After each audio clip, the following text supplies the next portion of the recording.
The adult world is designed to keep us moving. And while this may make us more efficient, it's not exactly a party. Luckily, technology has produced a cure. It's called a Game Boy, the personal game-playing system from Nintendo, with lots of sports, action, and puzzle games to choose from. And it comes with a puzzle game, Tetris. It could change your outlook. I'm sorry, sir. Your flight's been delayed. Cool. Game Boy by Nintendo. Have you had your fun today? They said it wasn't humanly possible. I never owned a Game Boy myself growing up, but my older brother had one and I played it all the time. While I loved my Game Gear, the ability to play the Game Boy for hours and hours on end with one set of batteries assured me that I would constantly be swiping my brother's system in order to play Bill and Ted's Excellent Game Boy Adventure and Tetris. The Game Boy was incredibly successful, selling almost 120 million units worldwide with more than 1,000 games released. Today we're going to take a look at the top 10 most expensive games for our favorite little gray brick. As always with these videos, cartridge variations will not be included, and nothing that wasn't released in stores for mass consumption. Prices are according to pricecharting.com at the time of production. I hope your eyeballs can handle the 4 shades of awesomeness coming right at you.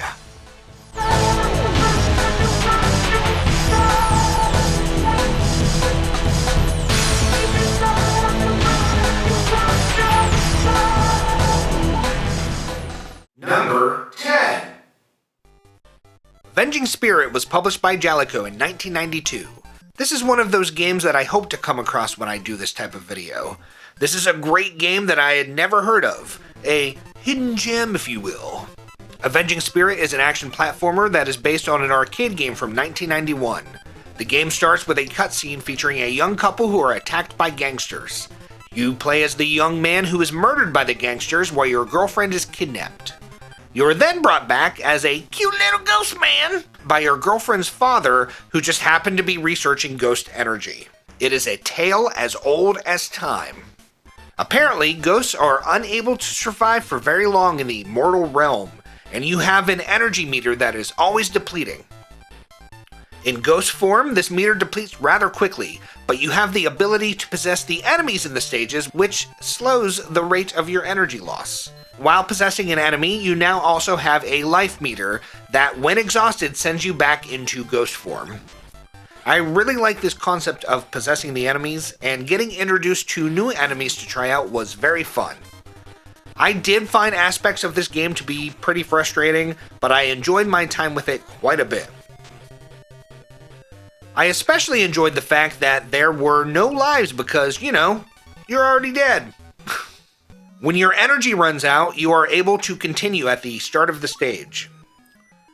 While $180 for Avenging Spirit might be a bit steep, I'd recommend that any fans of the Game Boy who have never tried this one out to do so. I think you might like it. Or not. I don't know. You might just suck.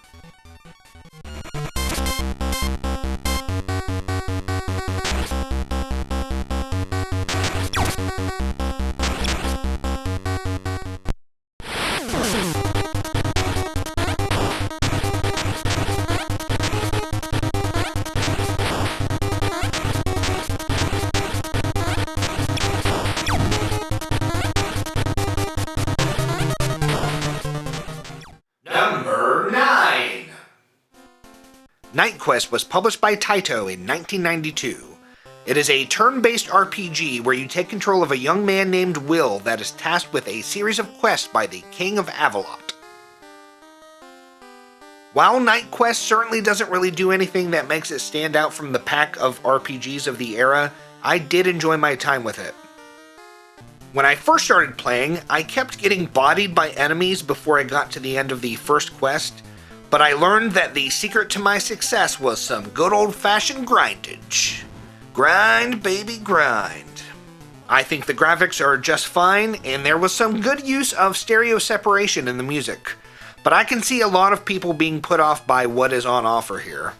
Night Quest is a very standard turn-based RPG of the era, and that will probably turn a lot of people off, I'm sure. But for me, personally, I have been jonesing for a game like this to play. While I wouldn't say that this game is some amazing hidden gem, I think it's a really good game that I will come back to in the future and maybe even play on stream at some point. I really like the fact that the enemy encounters are not random and that you can see and avoid enemies.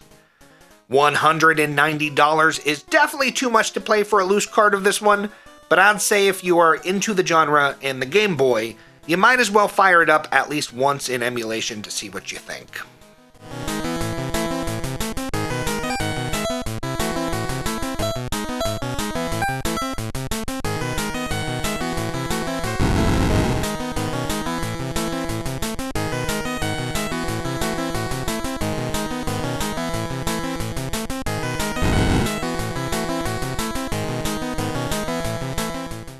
Number 8.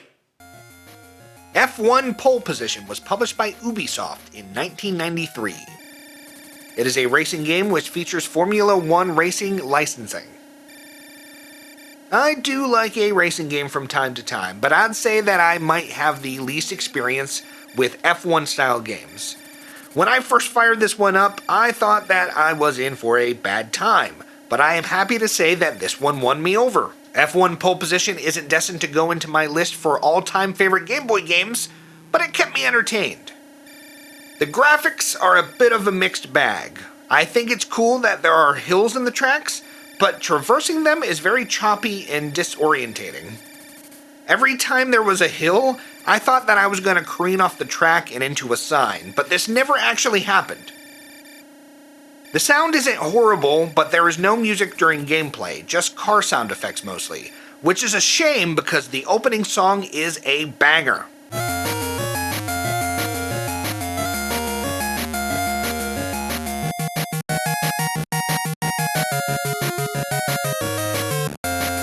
I can't see myself paying $205 for this one, but it's not a bad experience on the old Game Boy.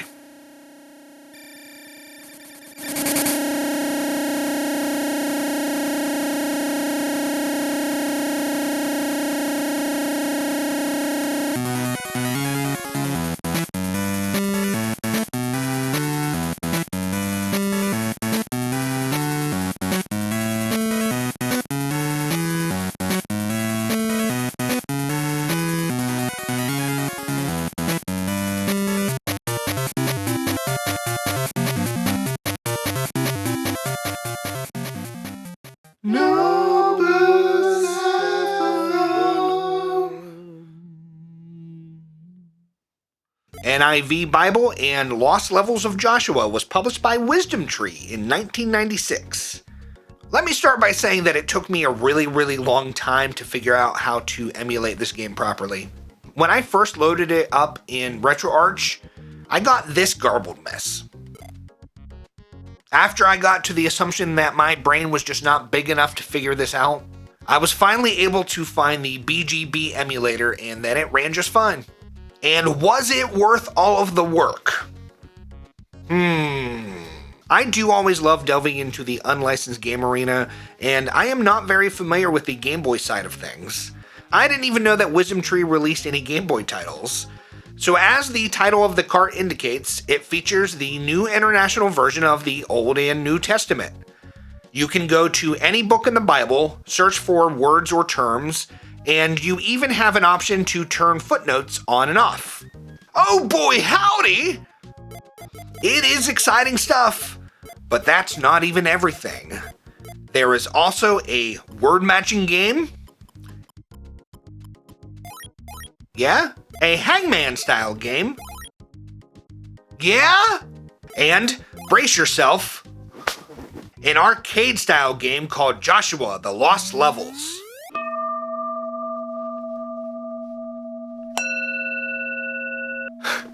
This is a follow-up to Joshua and the Battle of Jericho, which was previously released on the NES and Game Boy.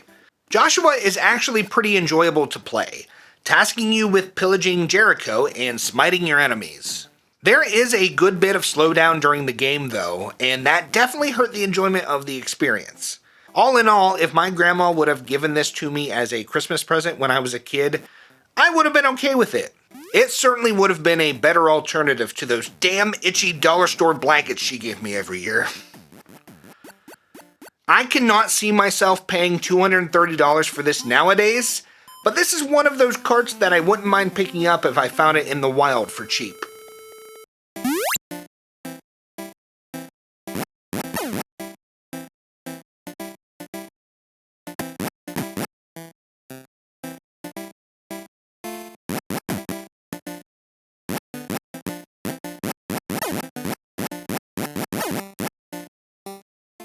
Number 6. King James Bible was published by Wisdom Tree in 1993. This earlier release is pretty much the same as the last cart we talked about, except it contains the King James translation of the Bible, and it lacks that Joshua game. So we have the ability to read the Bible and to search for words and terms. I utilize the search feature to seek out every use of the word ass in the Bible, just as 10-year-old me would have. Also back is the word matching game and the hangman style game where you are tasked with keeping your sheep safe. There's really not a lot here, and the lack of another more involved game like the Joshua one featured on the NIV Bible cart really brings down this cart. At least it would have for a young Aggie.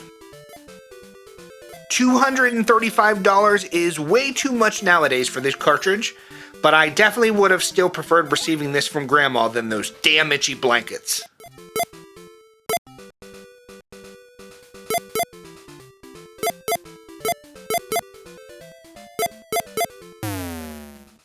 Number 5. Mega Man 5 was published by Capcom in 1994. The last of the Game Boy Mega Man games, Mega Man 5 features a lot of the same from the previous 4 installments with a few new additions. Gone is your boring old and crusty charge shot, and we are now equipped with the unprecedented power of the Mega Arm. Whoa! Radical!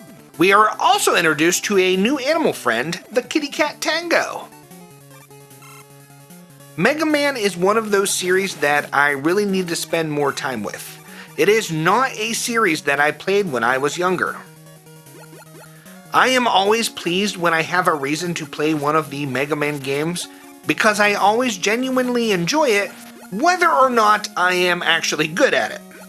I had a great time with Mega Man 5 and am excited to go back and play the previous 4 games in the Game Boy series of games. I think it's really cool that the main bad guy from this game is a character named Terra, and not just Dr. Wily again. If you like the Mega Man series, I don't really think you can go wrong here. All of the difficult action platforming that one would desire from the series is present in this installment.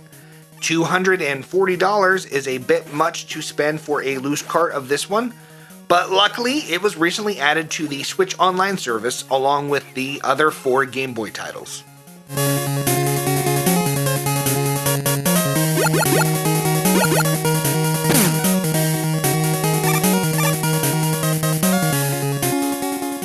Number 4. Sumo Fighter was published by DTMC in 1993. This is an action platformer that centers around a sumo wrestler on a mission to save his kidnapped girlfriend. It has light RPG elements, with your wrestler gaining experience in order to level up your attacks or your life bar. Whenever I get around to making a Hidden Gems video about the Game Boy, I think this is going to make the list. It's not a mind-blowing experience, but it is a very enjoyable one. The controls are a bit stiff and the hitboxes are a little wonky, but there are a lot of things that are done quite well. I enjoyed the graphics and the music, and the gameplay kept me coming back for more. Mostly. There are bonus stages that have you sumo, arm wrestle, or thumb wrestle. These stages are twitch button mashing affairs that have to be completed 3 times in a row every time. It's tiring and definitely breaks the flow of the game. It wasn't enough to ruin my enjoyment though, and I highly recommend Game Boy fans try this out at least once to see if it clicks with you. My favorite part? Look at this awesome level completion celebration. Verified badass! I could not see myself spending $260 on a copy of this, but you better believe that I will be playing this one in the future. I had never heard anything about this game before researching this video, and I think that's a shame. I know I would have loved to have had this in 1993.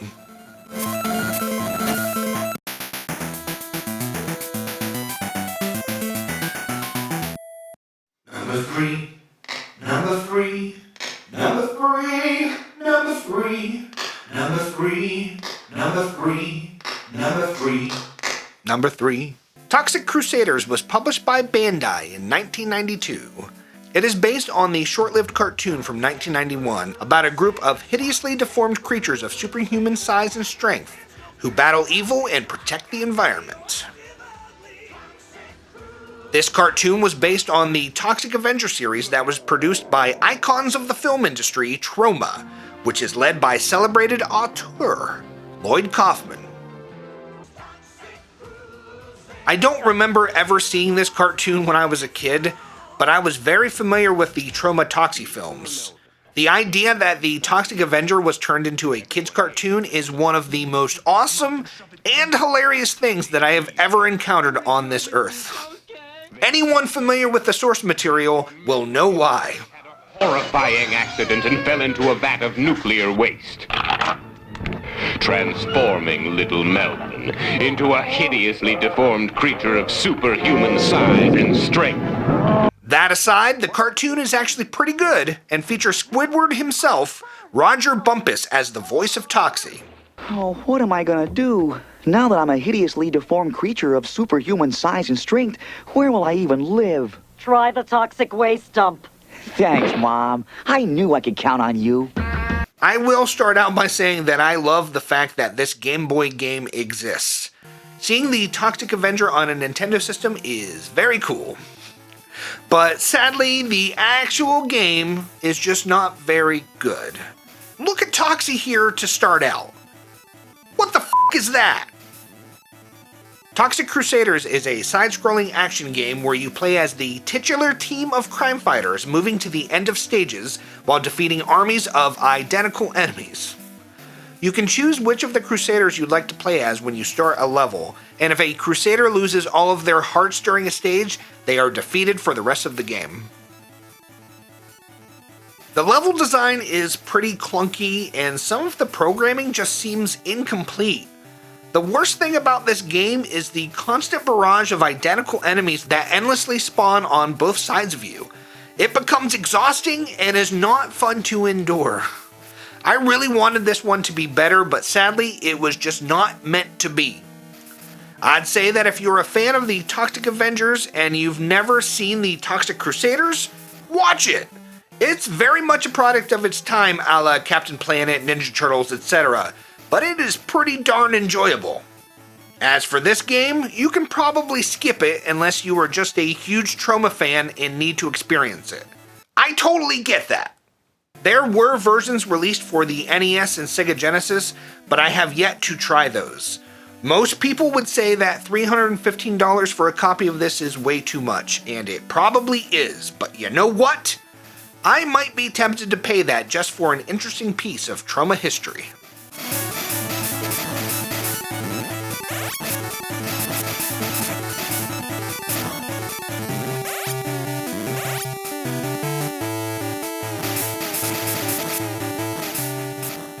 Time for number two. Hey everybody, it's number two! Number two! Number two! Amazing Tater was published by Atlas in 1992. This is a puzzle game where you play as a potato moving stuff around. It is the pinnacle of action and excitement. In all seriousness, this is a very well-designed game that I'm sure many people will enjoy very much. But it is just not for me. Amazing Tater is the sequel to the game Quirk, which was released in 1990. For some stupid reason, they decided to change Spud into a tomato for that one when they brought it to the States from Japan. You'll probably know pretty quickly from the gameplay footage whether or not you'd like this. There are 4 game modes: a practice mode, a normal puzzle mode, a mode for beginners, and an action mode. But don't get too excited. Action mode is the same as the other modes, but containing different stories. As with all games of this type, I enjoyed myself working through the first few puzzles, but it did not take very long for my brain to lag behind. There is fun to be had here, but your mileage will definitely vary depending on your relationship with the genre. Amazing Tater goes for $500 these days, and I don't think I'll be forking up the clams for this one. I would definitely recommend that fans of the genre check this one out in emulation though.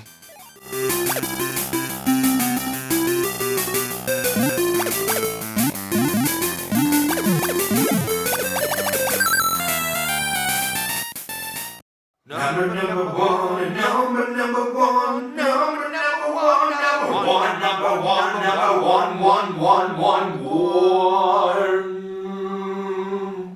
Spud's Adventure was published by Atlas in 1991.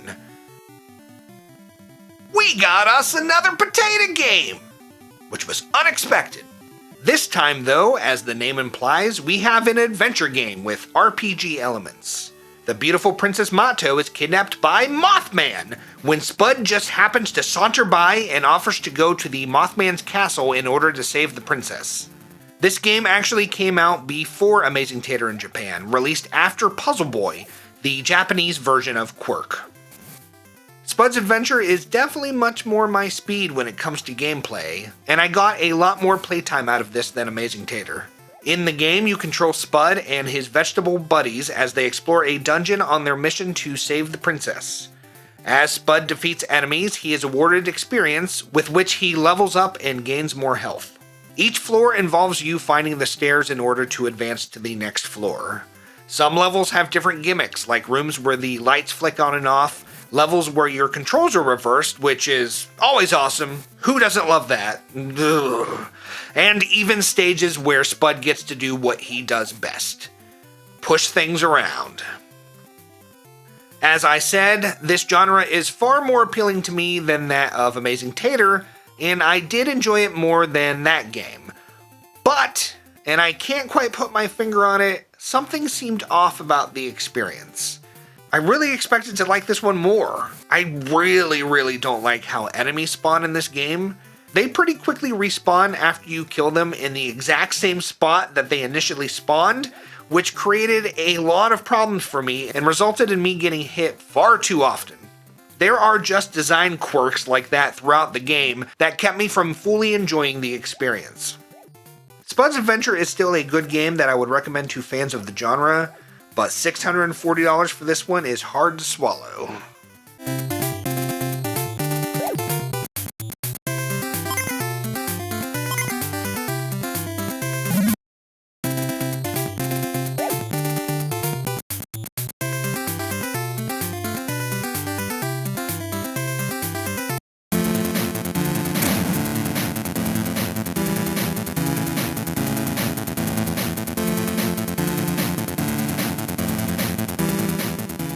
And there we go, the top 10 most expensive games on the Game Boy. Let me know what you think of these games. Have you ever played any of these? Are you lucky enough to own any of these? Are there any of these games that you think you might actually pay these crazy prices for? I definitely discovered a couple games in this video that I will be playing a lot in the future. And with that, I want to thank everyone for watching. I hope you have a beautiful day, and I will see you next time. Bye. I want to give a big shout out and thank you to our channel members. Thank you so much for the support. A big shout out and thank you to Sad Vlad, Retro Kart Collector, Sinstar, Viro's Vault, Jeremiah Thomas, CoolCat18, Nintendoc, Lost in Thought, Ronan Sid, and Mike Tendo Power. If you would like special perks such as being shouted out at the end of videos, please check that join button down below.